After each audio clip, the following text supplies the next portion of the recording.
This is Mike Fremont. He's 101, has multiple world records running marathons, does daily pull-ups, and he's Diamond 2 in League of Legends. Look at him clean up the map! I'm joking. I mean, he's that'd be cool. After making a video with Brian Johnson, who's trying the latest tech to slow down his aging, we thought, what can we learn from someone who's actually lived to 100 besides the obvious stuff like eat healthy and exercise? And what we found was quite eye-opening. We also went through Peter Attia's recent book, which includes the leading research on longevity, and there are a few very specific things that we'll go over that will guarantee you will live to 100. Of course, I'm not allowed to make that claim, so I'll take it back. But personal guarantee, if this doesn't get you to 100 and you die before then I'll give you $100. Just DM me. So we arrived in Florida to meet Mike and his wife Marilyn, and they already had some interesting plans for us. You guys know how to canoe. I'll figure it out, yeah. Why don't we have you and Leon carry the boat down? I feel bad. I mean, I could have just carried it. He wanted to. Have you ever canoed before? Wait, what's my job again? Steer. All right. And we never saw him again. Yeah.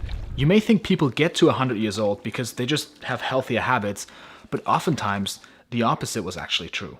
Peter Attia talks about this study of 500 subjects who were around the age of 100. A large portion of them drank alcohol and smoked. I just sit and smoke sometimes 12 cigars a day. Many were overweight, and the males were less likely to have exercised regularly than their peers. 2 doctors have told me that if I drink it, I will die, but they died first. Their actual secret? Lucky genetics. But this is where it gets interesting. They found that the reason why they lived so long is because only much later in life they were at risk for the most common causes of death, which Peter Attia calls the 4 horsemen. Cardiovascular disease, cancer, neurodegenerative disease like Alzheimer's, and diabetes. For example, while most of us are at risk for heart disease or cancer in our 70s, they're only at higher risk in their 90s or 100s. And even without lucky genetics, if we can delay the onset of these 4 horsemen, we extend our lifespan. Because if you don't die, you live longer. Science. But here's the key. The sooner you start, the more you can stretch that timeline and delay the onset. There are 3 big areas Peter Attia talks about that each includes specific protocols, and Mike was practicing all of them. Starting with the way we move, which is not just doing any activity, but specific protocols that make a big difference. I don't like pull-ups. They're very hard for me. They are for me too. Yeah. Specifically for exercise, Peter Attia outlines 3 dimensions. The first one is cardio in zone 2 and zone 5. Zone 2 being long sustained efforts at a lower heart rate, which means aerobic exercises like running, swimming, biking at a pace where you can still have a conversation, so pretty easy. Just a couple 30-minute sessions a week if you're new to this make a big difference, because one of the most significant hallmarks of aging is a decline in the number and quality of our mitochondria. This helps our mitochondria and metabolism, therefore delaying the 4 horsemen.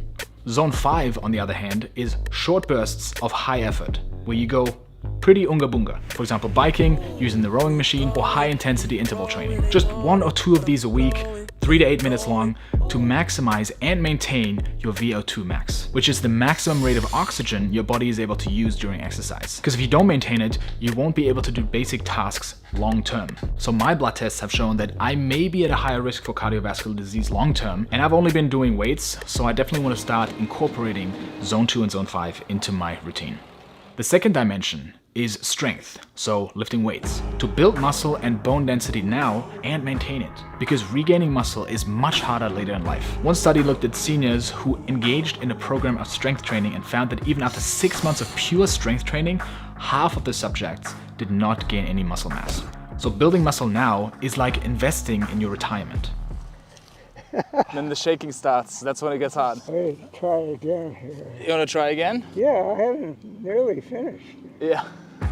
Some specific exercises he talks about is rucking, meaning carrying weights for a long distance. Grip strength is crucial. Pulling motions, like a pull-up, like Mike is doing. It's a lot of details, I know, but if you want to follow these protocols, we've put something together for you in our newsletter. So check the link below, put in your email, and you get access to more resources if you're interested. You were telling me about some German limericks. Do you speak German? Yes. Die Wirtin hatte einen... I mean, the joke was great. We just want to make sure we can monetize this video still. Anyways, the third dimension is the most important and the most overlooked, which is stability, which simply means having control over our bodies. First of all, without stability, in old age, you can fall, which is the leading cause of injury-related death among seniors. I got you. Yeah, thank you. You may not be at risk for falling now, but stability is actually even more important at a younger age. You may currently have bad posture, whether it's your hip flexors from too much sitting, being hunched over at your laptop, and over the years, that eventually leads to an injury that puts us out for months. We think injuries are this sudden thing because we did one exercise wrong or we got off the chair the wrong way, but it's usually a result from months or years of instability. If you continue accumulating this damage over decades, you have more pain and more injuries at an older age, which means you're less able to move, therefore less likely to exercise, and your timeline shrinks. In other words, the Four Horsemen come much closer. Overall, according to Peter Attia, exercise is the #1 longevity drug, and strong stability is the foundation of that. How do you build strong stability? Learn the perfect form for every exercise you do, correct your posture, add dynamic movements to your workouts, like hip hinging movements. Again, it's a lot of details for this video, so if you're actually interested in putting it into practice, check out the newsletter. Now, it's very easy to put this off because when you're young, you feel fine, but what if you could experience what it feels like to be old? We were also sent this old age simulator by a company called RealityWorks, and it's for educational purposes to help with empathy for the elderly. How do I look? So I don't see much, I don't hear much. I have about 50 pounds of weights on me. I have arthritis in my hands, so I can't really move them much. Dude, I can't even give you the middle finger. That's the tremor. Even the most basic things become challenging with this. I understand why most people that feel like this would just want to sit down. You guys should try it for research purposes. Wow. I'm old and this sucks. You want to get out of this? 0 out of 10, I don't recommend this. We also visited Mike in his house to find out more about what he eats to stay healthy, and it may surprise you. Welcome. Good to see you again. I asked you about your favorite food, and I brought it. What do you think his diet is? Paleo? Vegan? Pescatarian? Animal-based?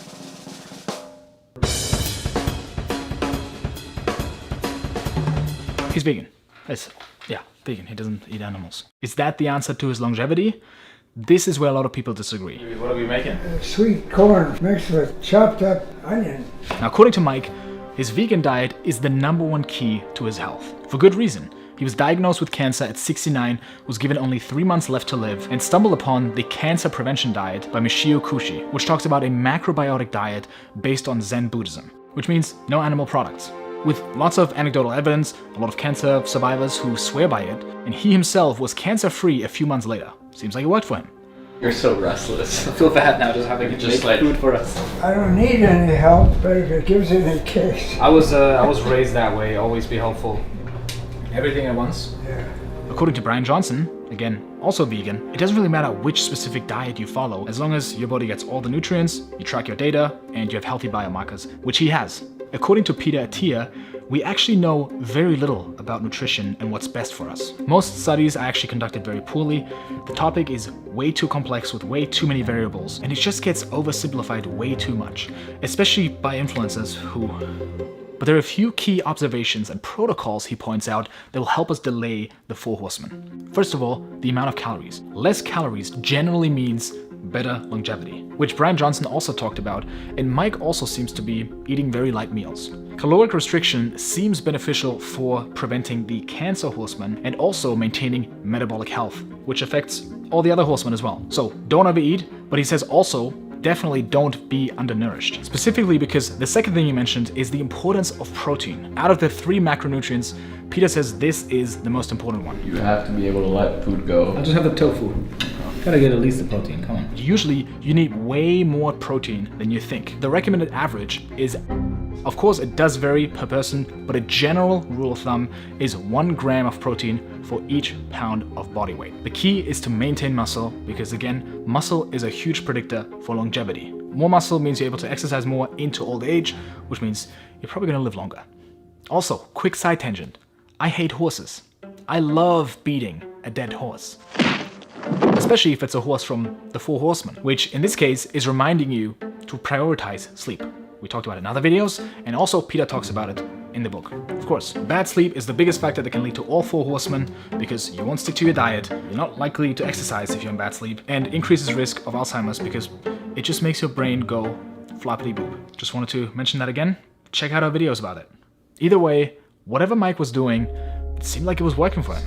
Oh wow. Does everybody get this when you turn 100? But he doesn't get to be 100. Yes. Mike Fremont holds the record for the fastest mile run by a 96-year-old. This is your pull-up bar? Yeah. I need to get one of these. Let me show you the box. You can take a picture of the box. What have I done with the box on I have there? no idea. Wow, they're so cute. Oh, they took a picture of you too. But as we spent more time with Mike, it became clear to me what the biggest factor to his longevity was. We haven't touched on this in our previous video about longevity, but it's probably the most important thing. How are you? Still alive. Me too. You guys all got your sunscreen on? Yep. Practice safe sun. You see how important it is to be married. Yeah, I'm working on it. Mike had his fair share of heartbreaks. His first wife passed away, leaving him with multiple kids. His second wife left him, but still, at age 70, he got married again with Marilyn. And they've been together for 30 years now. I wouldn't be anybody if it weren't for Marilyn. But that's what marriages are for, my God. This is why Peter Attia talks about the importance of emotional health. We're experiencing an all-time high of depression, fewer marriages, more loneliness overall, and loneliness kills. The people who were the most satisfied in their relationships at age 50 were the healthiest at age 80. Good relationships keep us happier and healthier, period. If you want to make it to 100 without lucky genetics, all of these will help you get there. So stay driven. Thanks for watching. See you in the next one.